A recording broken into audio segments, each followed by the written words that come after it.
Hello everybody. Today we're gonna talk about Middle English literature. We're gonna talk specifically about three main authors at that time. You know, they are Roger Bacon, Geoffrey Chaucer, and Julian of Norwich.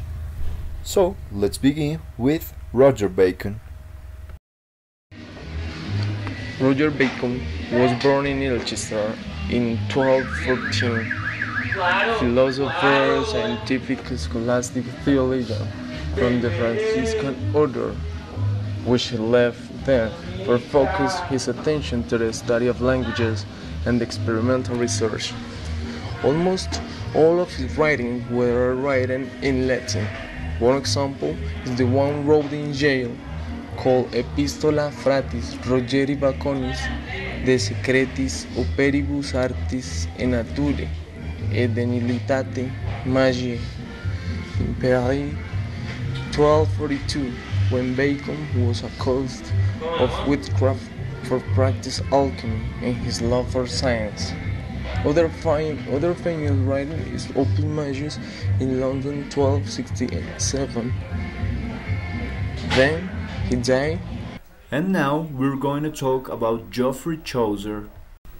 Geoffrey Chaucer was born in the 1343 year and died in the 1400 year. He died at the age of 57 years. He was considered the father of English literature. He was the greatest poet. In fact, he was the first poet to be buried in the Poets' Corner of the Westminster Abbey.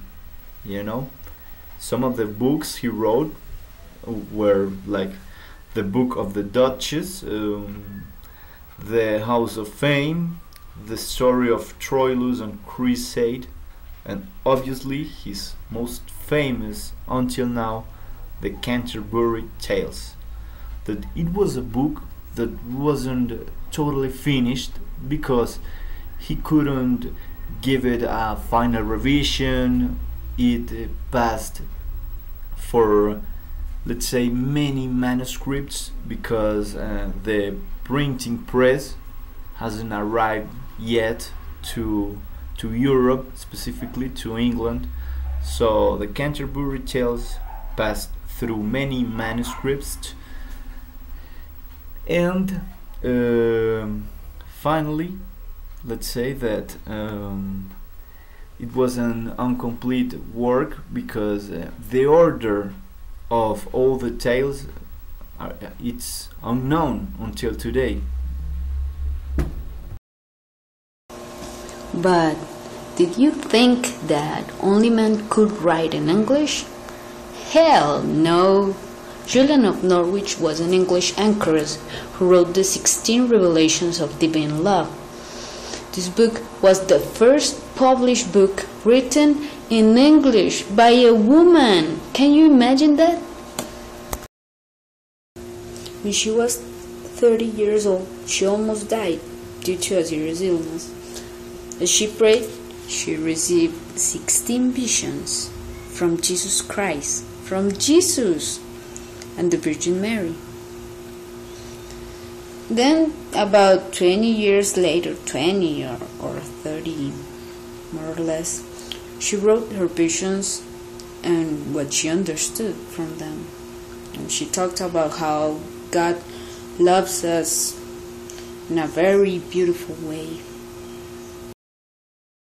Here we can observe a fragment of one of the visions written by Julian of Norwich. As you can see, this is written in Middle English. Okay, and that's all for today, folks. We will see you next time in another presentation of literary theory. It was a pleasure, and when things are going bad, you should remind always this phrase of Julian of Norwich.